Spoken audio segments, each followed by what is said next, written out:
एकेकाळी माझं आयुष्य अतिशय साधं आणि संघर्षपूर्ण होतं. फक्त 300 रुपये रोजाना कॉन्ट्रॅक्टवर काम करत होतो. तेवढ्यातच जगायचं होतं, घर चालवायचं होतं आणि भविष्यासाठी स्वप्न देखील पाहायची होती. पण त्या परिस्थितीत स्वप्न पाहणं म्हणजे जणू नशिबाला आव्हान देण्यासारखंच. पण त्या दिवसांनी मला खूप काही शिकवलं. मेहनतीची किंमत, वेळेचं महत्त्व आणि चिकाटीचा विजय. जिथे दुसरं काहीही नव्हतं, तिथे फक्त विश्वास होता स्वतःवरचा, आणि त्या विश्वासाच्या बळावर मी निर्णय घेतला स्वतःचा मेस व्यवसाय सुरू करण्याचा. आज मी स्वतःचा मेस व्यवसाय चालवत आहे. जेवण म्हणजे फक्त भूक भागवणं नाही, तर प्रेमाने दिलेला एक अनुभव असतो, हे मी मनापासून मानतो.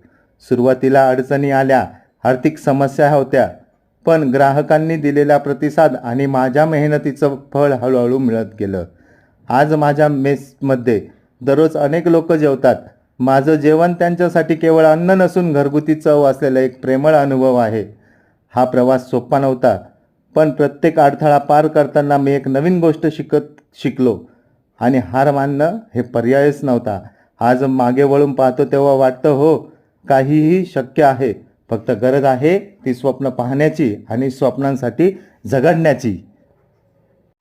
कष्ट प्रामाणिक असतील तर नशिबाला सुद्धा झुकावंच लागतं.